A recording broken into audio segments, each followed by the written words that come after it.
Je peux vous parler principalement de mon expérience. Quand on arrive dans un pays qu'on ne connaît pas, eh bien, la seule solution, à mon avis, une des seules solutions, c'est vraiment de sous-traiter. Et en ce qui me concerne, j'ai préféré m'adresser cette fois-ci au Portugal, c'était à la Chambre de commerce franco-portugaise à Lisbonne et qui ont pris en charge la totalité des démarches à un prix qui m'avait semblé acceptable. Se lancer tout seul, bon, moi je connais la langue, mais tout le monde ne connaît pas la langue. Il y a beaucoup de pièges, des différences entre les sociétés françaises et les sociétés portugaises. Je décommande de le faire tout seul sans passer par un professionnel.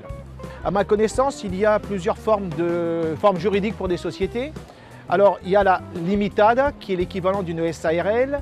Il y a les sociétés anonymes. Et il y a des gens qui travaillent dans un régime qui est ressemblant à l'auto-entrepreneur, ça s'appelle des recibos verdes. Ce sont des gens qui fonctionnent comme des auto-entrepreneurs en France. Le capital minimum, il est très bas, je crois, mais je ne connais pas le montant exact. Il est vraiment extrêmement bas. Les formalités, on peut les faire si on veut aussi soi-même auprès d'un guichet unique, mais comme je disais tout à l'heure, je le décommande. Et le coût n'est nettement moins élevé qu'en France. Moi, je crois que c'est 1 500 €, quelque chose comme ça, pour la création d'une SARL. Mais je ne suis plus vraiment à jour, puisque ça fait 20 ans que je l'ai fait. Mais j'en ai fait une deuxième il y a un an, ça m'a coûté moins de 1 000 € si j'ai bonne mémoire. C'était immédiat, en 8 jours ma société était créée.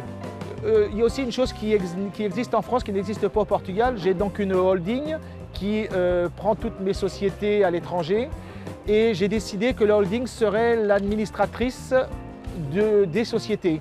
Donc c'est plus moi le président, ce sera ça s'appelle Optilingua Europa qui serait présidente d'Alphatrade France et moi je serai directement le gestionnaire puisque je suis le gérant de la holding.